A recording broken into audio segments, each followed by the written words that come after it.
হযরতে দাহিয়াতুল কলবি হুজুর আমার চিন্তিত হয়ে পড়লেন। আল্লাহ নবীর কাছে হাজির, ইয়া রাসূলুল্লাহ, ইয়া হাবিবাল্লাহ, হুজুর আমি দাহিয়াতুল কলবি, হুজুর আমি আমার মেয়ে জামিলা, হুজুর আমি যখন বিদেশে সফরে যাই, ইয়া রাসূলুল্লাহ, ইয়া হাবিবাল্লাহ হুজুর, আমি আমার বিবি সাহেবাকে বলে দিয়ে যাই, বিবি রে, এটা যদি মহিলা সন্তান হয়, এটাকে আমি আসার আগে জীবিত পুঁতে ফেলবে।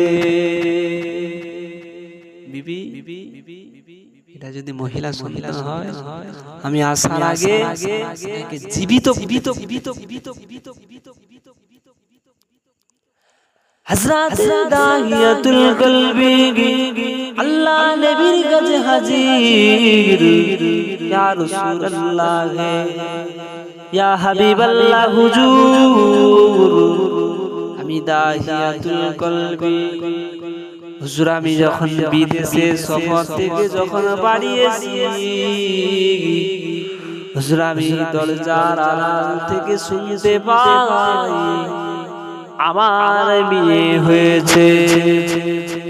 হুজুর আমার মেয়েকে আমার বিবি সাহেবা হুজুর জীবিত পুঁতে ফেলতে পারেনি। হুজুর আমার মেয়েকে আমার বিবি সাহেবা হুজুর বড় করে ফেলেছে। আল্লাহ নবী ফরমাচ্ছে, এ বাবা ছেলেরা, আল্লাহ নবী ফরমাচ্ছে, ও বাবা দাহিয়া, তারপরে কি হলো? হুজুর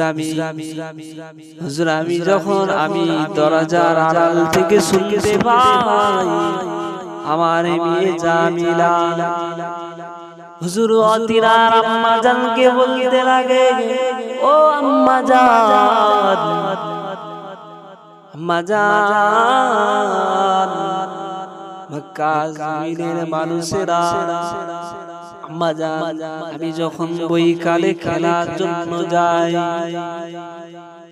ও আম্মা জান, মক্কার ছেলেরা তিনাদের বাপ তিনাদেরকে আনতে আসে,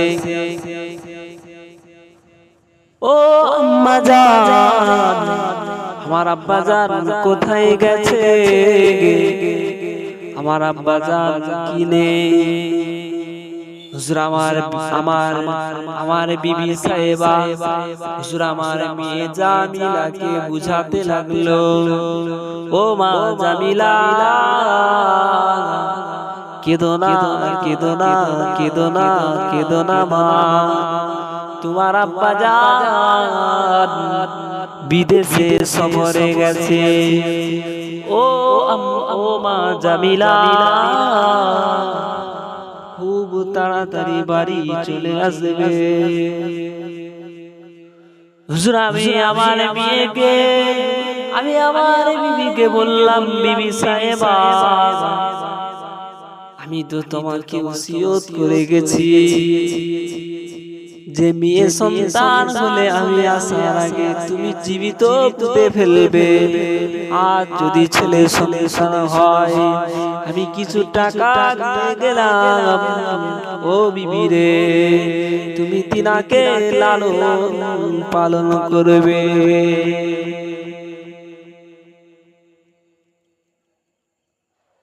আল্লাহ নবী অঝর নয়নে কেঁদে বলে, ও বাবা দাহিয়া, তারপরে কি হলো বাবা? হুজুর আমি আমার মেয়েকে আমি যখন মরুভূমির দিকে রওনা দিলাম, হুজুর আমি আমার বিবি সাহেবাকে বললাম, ও বিবি রে, জামিলাকে সুন্দর করে সাজিয়ে দাও, আত্মীয় বাড়িতে নিয়ে যাব। হুজুর আমার বিবি সাহেবা আমার জামিলাকে সুন্দর করে সাজিয়ে দিল। হুজুর আমি আমার জামিলাকে নিয়ে চলে গেলাম ওই মরুভূমি বালু চরকায় নিয়ে চলে গেলাম। হুজুর আমি প্ল্যান করতে লাগলাম আমার জামিলাকে কিভাবে মেরে ফেলা যায়। হুজুর আমি কোদাল জুড়ি দড়ি নিয়ে আমি মরুভূমির দিকে রওনা হলাম।